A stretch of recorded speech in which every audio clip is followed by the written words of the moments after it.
ഫഹദ് ഫാസിലിന്റെ വ്യത്യസ്ത കഥാപാത്രവുമായി April 11 Eid wish റിലീസായി തിയേറ്ററുകളിലെത്തുകയാണ് ജിത്തു മാധവൻ സംവിധാനം ചെയ്ത ആവേശം.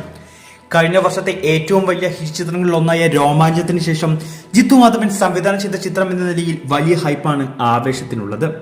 ചിത്രത്തിന്റെ ഇതിനോടകം പുറത്തിറങ്ങിയ ടീസറിനും പാട്ടുകൾക്കും കിട്ടിയ പ്രേക്ഷക സ്വീകാര്യത അത് തെളിയിക്കുന്നതുമാണ്.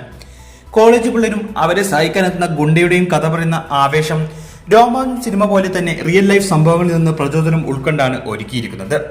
രോമാഞ്ചത്തിൽ ചെമ്പൻ വിനോദ് ചെയ്ത കഥാപാത്രത്തിന്റെ സ്പിൻ ഓഫ് കൂടിയാണ് ആവേശം എന്നാണ് റിപ്പോർട്ട്. ഫഹദിന് പുറമെ മൻസൂർ അലിഖാൻ, ആശിഷ് വിദ്യാർത്ഥി, സജിൻ ഗോപു, പ്രമുഖ മലയാളി ഗെയിമറും യൂട്യൂബറുമായ ഹിപ്സ്റ്റർ മിഥുൻ ജയസ്, റോഷൻ ഷാനവാസ്, പൂജ മോഹൻരാജ്, നീരജ രാജേന്ദ്രൻ, ശ്രീജിത്ത് നായർ, തങ്കമോഹൻ തുടങ്ങി നിരവധി പേർ ചിത്രത്തിൽ എത്തുന്നുണ്ട്. സമീർ താഹിറാണ് ചിത്രത്തിന്റെ ഛായാഗ്രഹണം.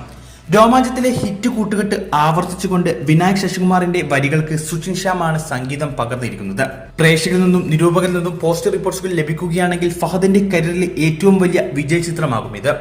മലയാളത്തിന് പുറമെ തമിഴ്, തെലുങ്ക് ഭാഷകളിൽ റിലീസ് ചെയ്യുന്ന സിനിമയുടെ ഒഫീഷ്യൽ ട്രെയിലർ വരും ദിവസങ്ങളിൽ റിലീസ് ചെയ്യും.